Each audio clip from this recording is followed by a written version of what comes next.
Hey everyone, today's video is about when you get mind control to hurt yourself in front of him. Please don't forget to subscribe, like, and share, and let's get going. It was one of those quiet nights at the agency, the kind where you could hear the hum of the fluorescent lights overhead and the soft shuffling of paper as everyone worked on reports. You were hunched over on your desk, fingers flying across the keyboard as you typed up your mission summary. Bakugo was up in his office, the door ajar, and his gravelly voice carrying over as he barked orders into his phone. His tone, though harsh to others, was familiar and almost comforting to you. After all, that voice was always the first thing to reassure you after a nightmare, and the last thing to wish you goodbye. You glanced at the clock. It was getting late, and your stomach was grumbling, reminding you of how you hadn't eaten anything since breakfast. Deciding that enough was enough, you stood up and stretched, letting out a yawn as you made your way to Bakugo's office. You knocked on the doorframe, grinning as his red eyes snapped out to meet yours. Hey, you done terrorizing everyone for the night? I'm starving. Bakugo's eyes softened slightly when they landed on you. He held up a finger, indicating you to wait and turn his attention back to the call. No, we're not doing that. I said no.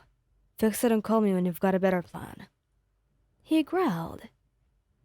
Hanging up, he leaned back in his chair, crossing his arms over his broad chest after he's done. You always have the worst timing, you know. You rolled your eyes, stepping into his office, and you're always grumpy. Come on, let's go grab some dinner before you scare everyone else out of the building, okay? He stood up, grabbing his jacket from the back of his chair. If they can't handle me, then they're in the wrong job. He muttered, walking past you and out into the hallway. You followed him, feeling the familiar warmth that always accompanied being near him. No matter how abrasive Bakugo could be, he had a way of making you feel safe. As you made your way to the agency's kitchen, you couldn't tell but watch him out of the corner of your eye, the way his muscles tensed and relaxed, the way his eyes constantly scanned his surroundings.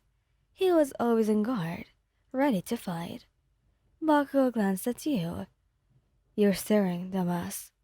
You huffed, pushing him lightly. So, what if I am?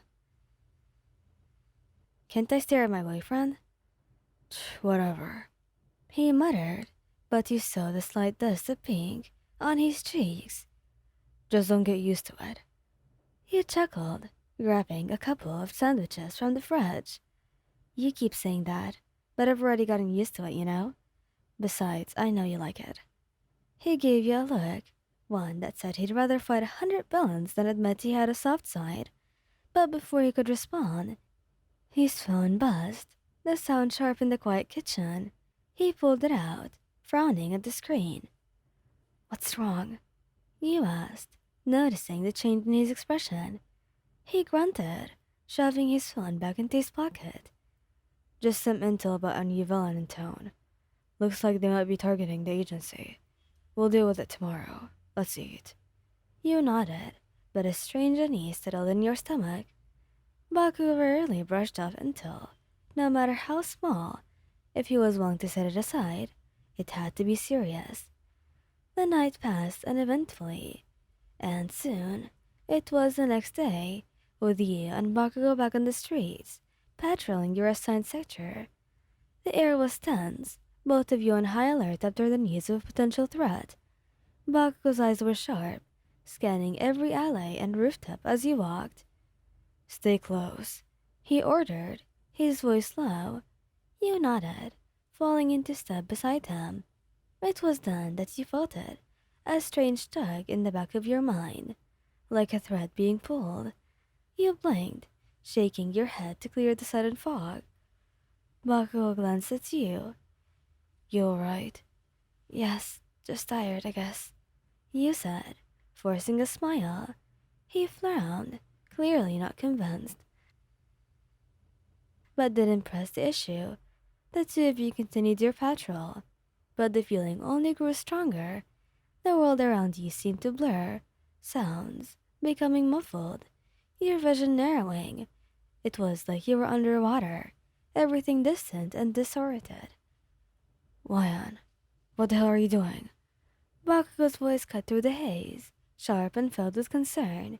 You looked down, eyes widening in horror as you realized your own hand was gripping a knife, the blade pressed against your skin. You hadn't even realized that you had pulled it out from your belt. I. Panic was rising in your chest, but the words wouldn't come. Instead, your hand moved on its own, dragging the blade across your arm.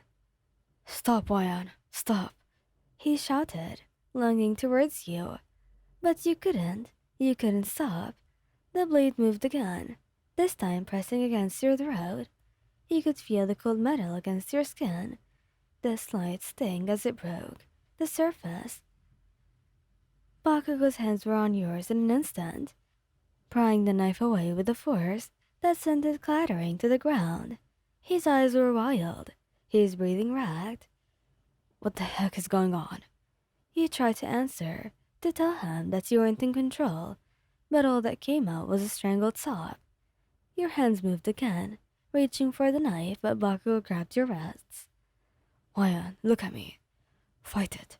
Whatever's happening, fight it, okay? You looked into his eyes, those red eyes that were always so fierce and unyielding. You wanted to fight, to break free from whatever was controlling you, but it was like your mind was trapped, like it was chained in place. Bakugo, I can't control it. His grip tightened. Yes, you can. You're stronger than this. You've always been stronger than this. Focus on my voice, okay? Focus on me. You closed your eyes, trying to drown out the whispers in your mind. Come on, Wyan. You're not alone. I'm right here.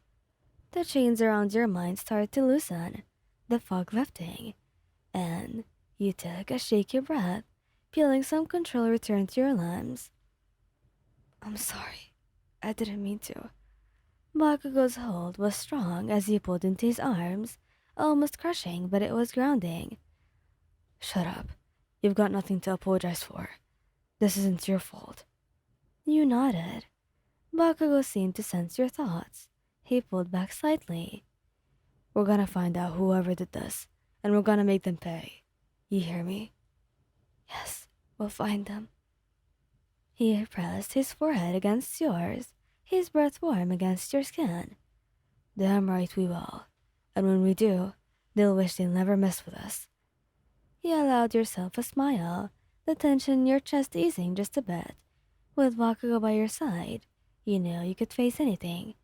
The two of you stood there, wrapped in each other's arms. But you were stronger than anything. You both were. And together, there was nothing that could break you. Thank you guys for listening. Hope you liked this video. Please don't forget to subscribe, like, and share. And goodbye!